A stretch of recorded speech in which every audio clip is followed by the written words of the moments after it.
I mean, the aspect of foodie culture that I'm most interested in is probably how social media plays a role in kind of like how we decide what we eat, how we decide where we eat, how we interact with our food once it's sitting in front of us.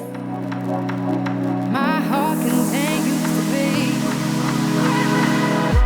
beat. It's not, you're not just eating something the way people used to go to the movies or go to the mall. Dining out is kind of an event. It's something to do with your friends. It's an activity. So you're not just like eating and then doing another activity. The eating is the activity. I think that's the idea of foodie culture, is what that really gets at. Food as an experience is a pseudo-event. Dining out is a carefully planned event. It not only costs money for customers to eat at trendy, reputable restaurants, but restaurants also spend enormous sums of money to create an atmosphere that draws in customers and is worthy of social media posts. This creates a synthetic experience that is more sociable and conversable. This pseudo-event of dining out dominates our consciousness. We constantly think about where and what to eat and with who.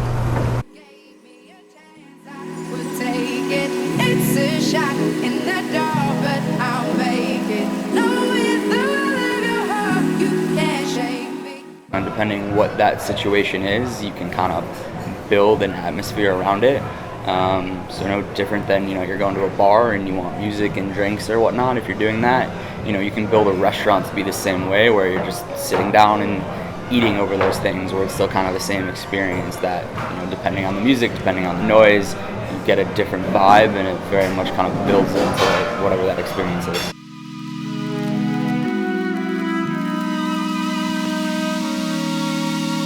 And then, being in the restaurant itself, like getting to experience like the service, like the interior design, just like the menu, and sort of like seeing who else is around there, that is something that sort of like rounds out the experience and makes it that much more special.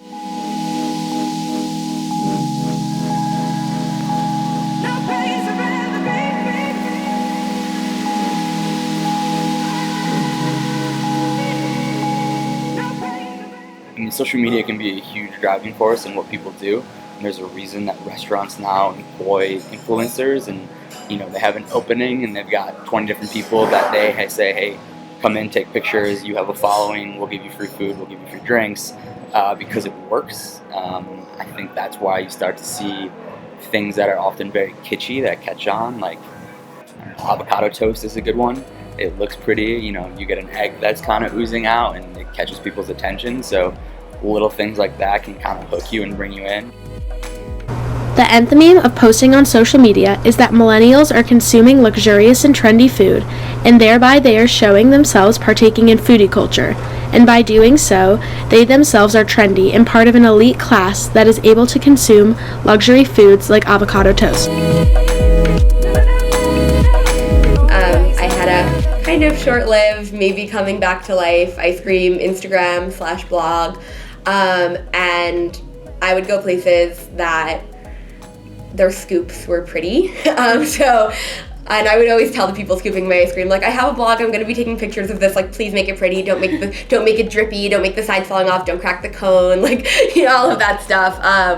But, I would say Ice and Vice in New York is really, really big on making their scoops, like, beautiful and photo worthy. And the first time that I went there, the scooper gave me the store's business card. It said #scooped by Denon. His name was Denon, and he wanted me to use that hashtag on my Instagram with my ice cream, because apparently the scoopers in the shop have this like little competition with each other who gets the most of their scoops posted on Instagram.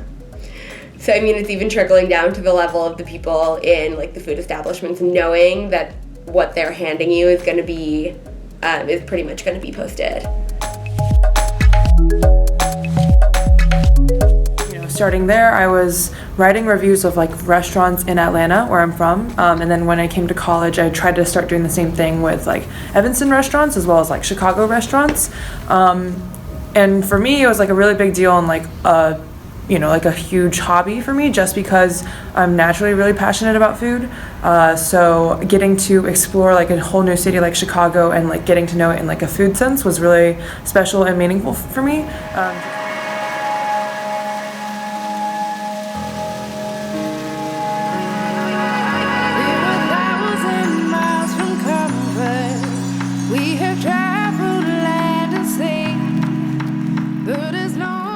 has been my full-time job for almost 2 years now. I mean, what we do, even if you look, even other publications though have much more of like a food culture presence in their writing than they ever would have before.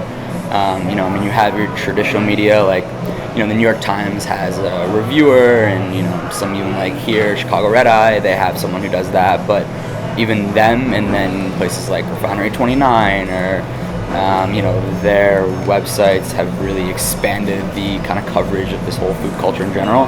So even though I don't think, there aren't as many companies kind of like us where I'm specifically, this is what I'm doing, and my kind of job is based entirely off that, but built within a bigger framework of magazines and newspapers and whatnot, kind of the amount of people on this food culture desk is way bigger than it ever was. So kind of within those organizations, you have more jobs available in this world.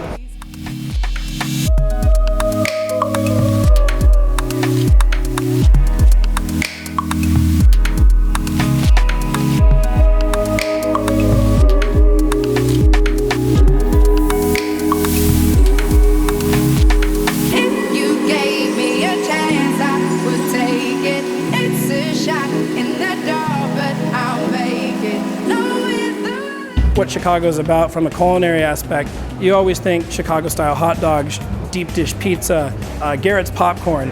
These are things that you're not going to find here at this food hall. You're going to find kind of a taste of what every neighborhood on the outskirts of the Loop is offering. And we wanted to find, folks that we wanted to work with, things that we admired, and bring them all under one roof.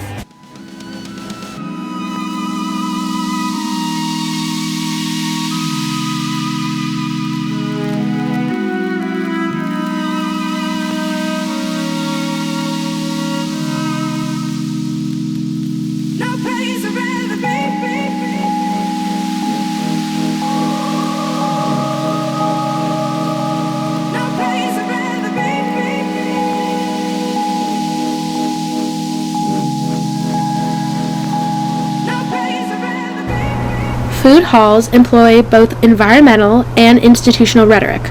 A cultural shift is taking place as food halls are spreading across the country. The communication program used to drive in its philosophy upon workers and consumers is that food halls are the future of modern dining, creating an innovative food experience in a casual, trendy environment.